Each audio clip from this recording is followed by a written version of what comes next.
Hi hello నమస్తే. కల్వకుంట్ల కవితకు big shock. సుప్రీంకోర్టులో ఆమె వేసుకున్న బెయిల్ పిటిషన్ను తిరస్కరించింది సుప్రీంకోర్టు. ఆమెకు బెయిల్ ఇవ్వలేదు, నో బెయిల్ అని చెప్పింది.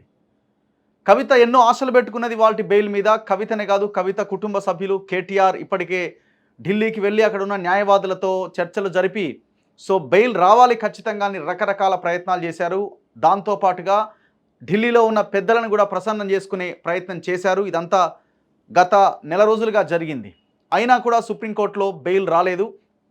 ముఖ్యంగా మనీష్ సిసోడియాకి బెయిల్ వచ్చిన తర్వాత మనీష్ సిసోడియా బెయిల్ ఆర్గ్యుమెంట్ సమయంలో సుప్రీంకోర్టు చేసిన వ్యాఖ్యలు, ఎస్ కవితకు కూడా ఖచ్చితంగా బెయిల్ వస్తుంది, ఎప్పుడైతే కవిత పిటిషన్ ఆల్రెడీ సుప్రీంకోర్టులో ఉందో విచారణకు రాగానే కవితకు కూడా బెయిల్ వస్తుంది అని రకరకాల అభిప్రాయాలు వ్యక్తమైనాయి. కానీ కల్వకుంట్ల కవిత బెయిల్ పిటిషన్ను కోర్టు తిరస్కరించింది, నో బెయిల్ అని చెప్పింది. సిబిఐకి ఈడీకి నోటీసులు జారీ చేసింది. ఆగస్టు 20వ తేదీకి కవిత బెయిల్ పిటిషన్ పైన విచారణ వాయిదా వేసింది. 20వ తేదీన ఏం జరుగుతుందన్నది చూడాలి. ఇవాళ 12, ఇంకా 20వ తేదీ. అక్కడ మళ్ళీ సిబిఐకి ఈడీకి నోటీసులు ఇచ్చింది కాబట్టి మళ్ళీ వాళ్ళు కౌంటర్ ఫైల్ చేయాలి. ఇట్లా ఇంకా ప్రాసెస్ డిలే అయ్యే అవకాశాలు ఎక్కువగా కనిపిస్తూ ఉన్నాయి. ఇది కొంత ఊహించని షాక్గానే మనం చెప్పొచ్చు. సుప్రీంకోర్టులో కవిత బెయిల్ పిటిషన్పై విచారణ జరిగింది. కవిత బెయిల్ పిటిషన్పై సుప్రీంకోర్టు పెద్ద ట్విస్టే ఇచ్చింది. ఈడీ సిబిఐకి సుప్రీంకోర్టు నోటీసులు జారీ చేసి తదుపరి విచారణ ఆగస్టు 20వ తేదీకి వాయిదా వేసింది. గతంలో ఈమెకు సంబంధించిన విచారణ విషయంలో ఇదే బెయిల్ విషయంలో రౌజ్ అవెన్యూ కోర్టులో, లోయర్ కోర్టులో వాళ్ళు బెయిల్ పిటిషన్ దాఖలు చేసుకున్నారు, తిరస్కరించింది. హైకోర్టుకు వెళ్ళారు, హైకోర్టు కూడా తిరస్కరించింది. ఆ తర్వాత మళ్ళీ తాజాగా సుప్రీంకోర్టులో మొన్న 8వ తేదీన ఈ బెయిల్ పిటిషన్ని ఫైల్ చేసుకోవడం జరిగింది. అయితే ఈ సుప్రీంకోర్టులో బెయిల్ పిటిషన్ వేసిన తర్వాత వాళ్ళు కింది కోర్టు కూడా వెళ్ళడం జరిగింది, రౌజ్ అవెన్యూ కోర్టుకి. ఎందుకు రౌజ్ అవెన్యూ కోర్టుకి వెళ్ళారంటే ఛార్జ్షీట్ సరైన టైంలో దాఖలు చేయని పక్షంలో, ఛార్జ్షీట్లో ఏమైనా తప్పులు ఉంటే జనరల్గా ఎవరైతే పిటిషనర్ దారుడు ఉంటారో, ఎవరైతే జైల్లో ఉంటారో వాళ్ళు డీఫాల్ట్ బెయిల్ పిటిషన్ని దాఖలు చేసుకునే అవకాశం, వెసులుబాటు ఉంటుంది. అందులో భాగంగా డీఫాల్ట్ బెయిల్ పిటిషన్ని ఫైల్ చేసుకోవడం.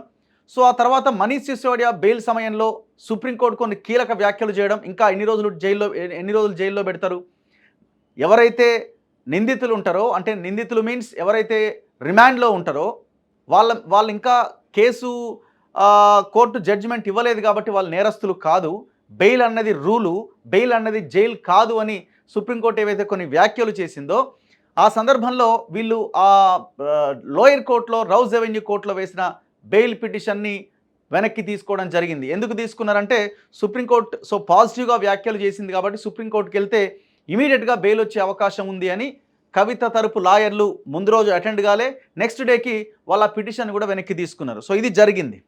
తాజాగా సుప్రీంకోర్టులో వేసిన పిటిషన్ మీద ఇవాళ విచారణ జరిగింది. విచారణని 20వ తేదీకి వాయిదా వేసింది కోర్టు. అసలేం జరిగింది?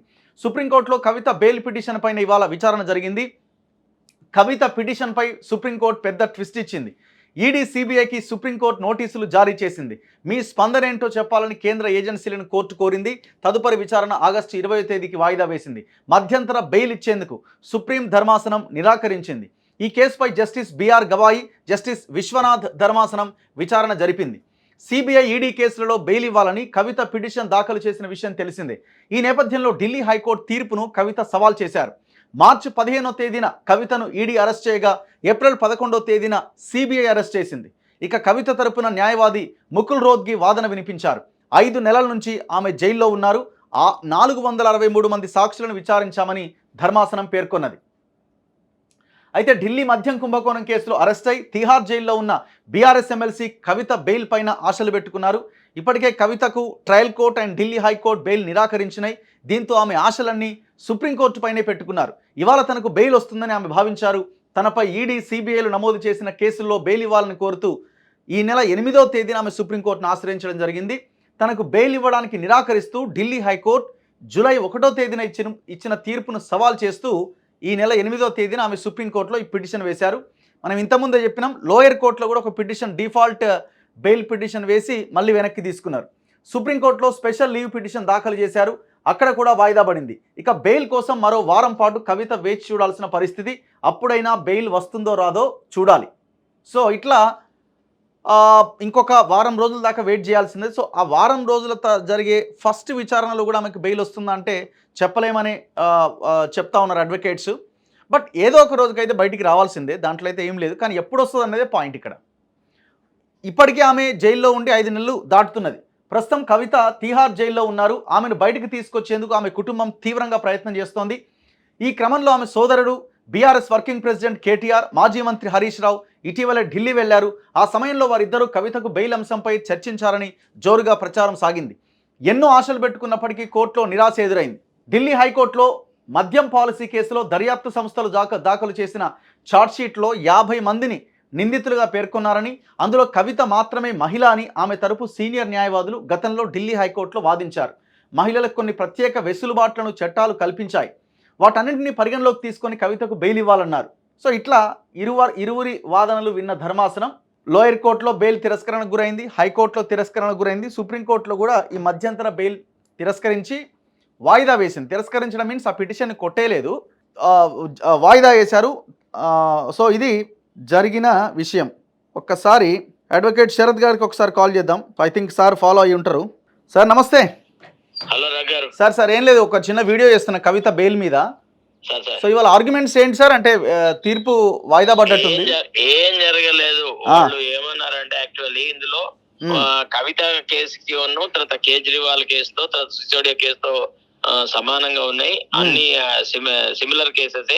కాబట్టి ఏ సిద్ధాంతాలతో అయితే మన మనోజ్ సిసోడియాకి బెయిల్ ఇచ్చారో, కేజ్రీవాల్ కి ఇచ్చారో, అదే దాని బేసిస్ మీద మాకు కూడా బెయిల్ ఇవ్వాలా అని చెప్పేసి 5 నెలలుగా కవిత జైల్లో ఉంది అని అంటే జస్టిస్ గవాయ్ ఏమన్నా అంటే మీ క్లయింట్ చాలా రాజకీయంగా బాగా పలుకుబడగల వ్యక్తి, తర్వాత మొత్తం చాలా మెయిన్ ప్రధాన పాత్ర పోషించేది ఈమె అని రాసినారు.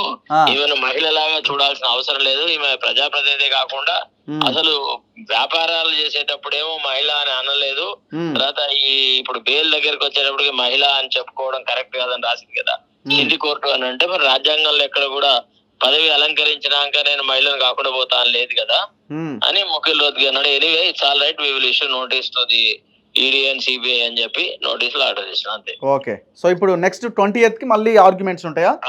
అంతే అంతే. అంటే వాళ్ళు కౌంటర్ వేస్తారా సార్? మళ్ళీ వాటి నోటీస్ అవుతుంది 10-15 రోజులకు బెయిల్ వస్తుందని. అంటే ఇప్పుడు మళ్ళీ వాళ్ళు కౌంటర్ వేయాలా? ఎక్కువ వేసారు కౌంటర్, నార్మల్ గా వేసి ఏం వేసినా కానీ బెయిల్ ఇస్తారు అయిపోయి. సో ఓకే, ఇంకొక 10-15 రోజులా? అంతే. 20వ తారీఖు అంటే అంతే, 22.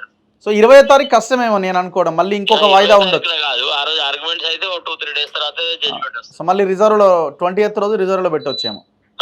రిజర్వ్ లో పెడతారు, లేదంటే అప్పటిదప్పుడే డిక్లరేషన్ చేస్తారు. ఏముంది అందులో పెద్ద బెయిల్. ఆల్రెడీ ఏమన్నా వాళ్ళందరినీ రిలీజ్ చేసినారు, ఇన్ని చార్జ్ షీట్స్ ఫైల్ అయినాయి, ఇంతకాలంగా జైల్లో ఉన్నారు. తర్వాత షీ ఈజ్ పబ్లిక్ రిప్రజెంటేటివ్ కాబట్టి following the same principle as laid down in Manoj Sisodia's case in Sohitsonar, these petitions are also enlarged on bail subject to providing so and so surety అని చెప్తారు అంతే. Right sir, thank you. Right. So advocate Sarath Kumar గారు చెప్తున్నారు. So నేను ఇంతకుముందు చెప్పినట్టే అల్టిమేట్గా ఏదో ఒక రోజు అయితే బయటికి రావాల్సిందే. ఆమె రిమాండ్లో ఉన్నారు. సో ఛార్జ్షీట్లు అన్ని ఫైల్ చేసిన తర్వాత అందరినీ విచారించిన తర్వాత ఇంకా కొత్తగా విచారించడానికి ఏం లేదు కాబట్టి కోర్టు బెయిల్ ఇవ్వడానికి అవకాశాలు ఉంటాయి. సిసోడియా కేసు విషయంలో కూడా ఇదే జరిగింది. సో కవిత విషయంలో కూడా అదే జరుగుతుందా లేదా అన్నది చూడాలి. యాక్చువల్గా ఇవాళ ఏమైనా అవకాశాలు ఉంటాయేమని కొంత ఎక్కువ ఎక్స్పెక్ట్ చేసినట్టున్నారు. So but court ED and సిబిఐకి నోటీసులు ఇచ్చింది. సో వాళ్ళు మళ్ళీ కౌంటర్ చేయడం, ఆర్గ్యుమెంట్ చేయడం 20th అది ఉంటుంది.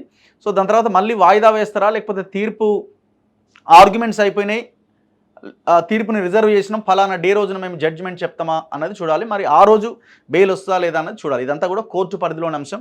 సో కోర్టు ఏ రకమైన డెసిషన్ తీసుకుంటుంది అన్నది మనం వేచి చూడాల్సిందే. చూస్తూనే ఉండండి మన తొలి వెలుగు.